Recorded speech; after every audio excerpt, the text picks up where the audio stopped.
Bandeko makambo eza kotambola lisusu bien te na kala te. Wana eza selo ngai. Nayebi te soki naza na raison to naza na raison te.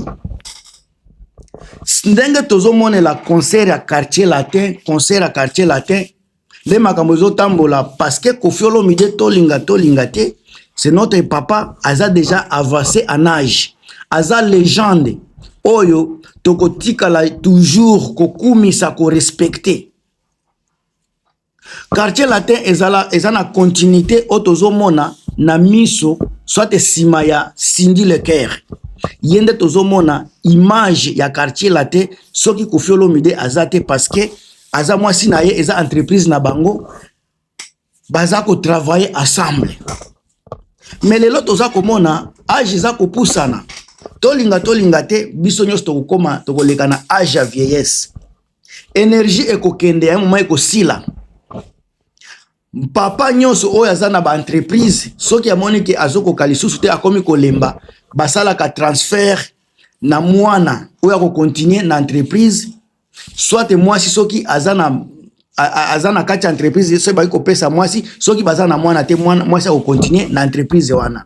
Oto zomona na quartier latin mwana ta moko te aza koyemba oyo tokolo ba Koffi Olomide ako legeye quartier latin a continuer nango tangu ye azana ba repos azokene ba voyage mingi tomona kaso mutu akomi mukolo era lege banini ba don ba héritage na mutu na mususu ekoma katangu na ya ko se reposer ya okende kotambola ya ko jouir na bonheur nyonso asala na vie parce que exemple un moment donné tangu ya repos ezalaka mais pas ya Koffi Olomide c'est comme si repos ezati pendant que Cindy Leker azane tu vice-présidente après Koffi Olomide image otozomona na quartier latin eza Cindy Leker mais ba concert nyonso baza ko sala baza ko beta c'est comme si Cindy Leker aza vraiment la carte joker était après Koffi Olomide parce que na minute oyo comme Koffi Olomide tozomona déjà aza sous na énergie ya kalate aza kene na faiblesse eza vie ya mutu eza parcours ya vie tozomona te transfert wana ya savoir et pas ya Cindy Leker na kilelo il fallait to banda kotala nde Cindy Leker abinaka abeta ba concert Koffi Olomide azande ko guider ye ba place ko beta mabaku Koffi alakisa ke non awa basala ka boite ngata ngo ko beta na sala ko kosala boy na boy soki mabe ye na ko corriger ngo boy na boy. Na concert comme 39e anniversaire, il fallait que, par exemple, Koffi azala na moins mise sur le concert.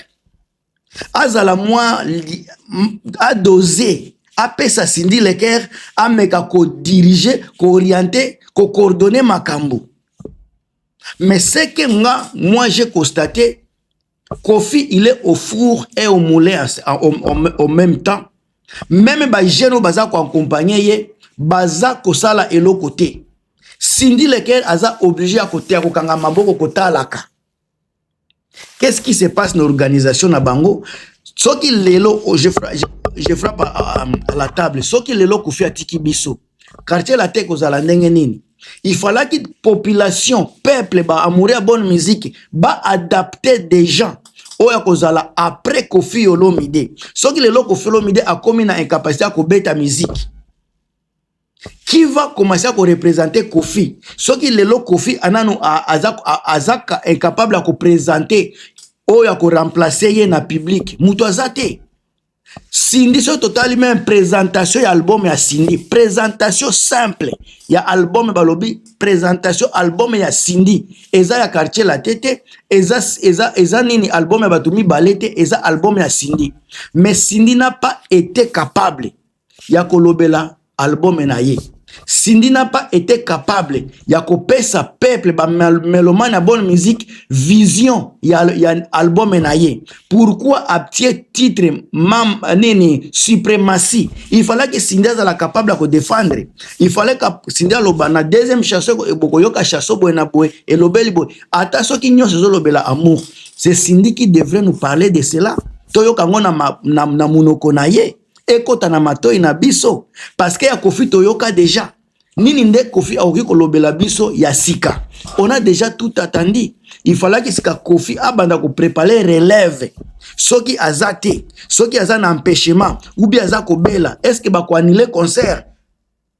Mais si il y avait par exemple une Cindy qui est déjà connue que akoki ko kende pe ko beta ba showcase au nom ya quartier latin. Quartier latin nga kezala toujours bozo tozolo bela quartier latin toyebi ke soki Kofi azate mama si akozala wana. Bota la conséquence. Conséquence eza na ba concert bozo mona à part concert pardon, sortie médiatique ya Kofi pona album ya Cindy ezalaki eloko moko tout le monde a été étonné, tout le monde était étonné na sorti wana parce que ezalaki makambo oyo etali Cindy mais c'est Kofi qui est à telemi kutu on dirait za kopesa batu leçon. Cindy afandi kuna na coin. Est-ce que Cindy aza ko se sentir à l'aise ou bien Cindy aza na choix te il faut azala wana pona soki eloko si esalemi batu bakoloba tolobaki nini nde Cindy azobanga o ezosala ke atika la kaka bongo. Parce que auto yebi Cindy na capacité artistique na ye, elle est capable ya ko prouver na monde mamakambo ebele. Mais auto zomona epak na quartier latin, Cindy ne se présente même pas comme artiste. Azako se présenter comme moi si artiste. Botala na 39e anniversaire.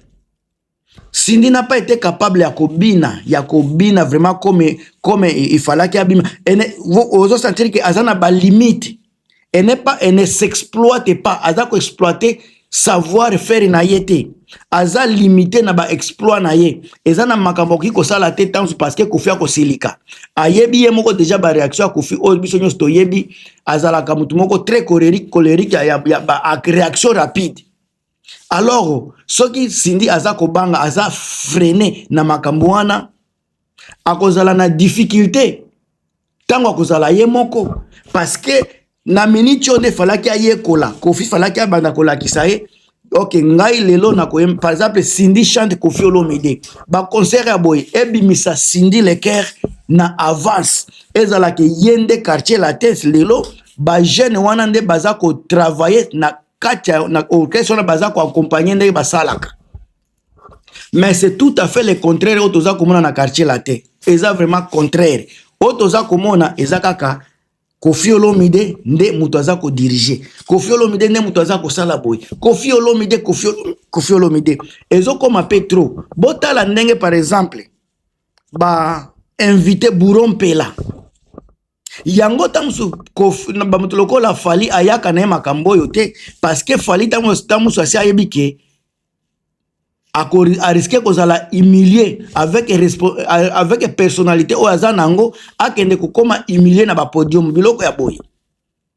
Podium o batu batandanaka mais na quartier latin vous allez so botali ba podium na quartier latin ezalaka bourré na batu batondaka ba meseni kobina ya cercle wana na hebite soki bino bomona kango ndenge nini soki botala ngo na musike ezalaka neti anguma place moko boy batu baza étouffé baza mupepeza te wana eza ba constant na monaka. Mais soki to bandi kolobela Kofi Olomide ye moko il est bon ayebi koyemba Cindy aza bon ayebi koyemba mais le problème eza que c'est comme si Cindy Kofi aza ko reconnaître yete aza ko valoriser yete aza ko pesa valeur yete aza ko pesa pe confiance te que hier ko ki ko diriger quartier latin.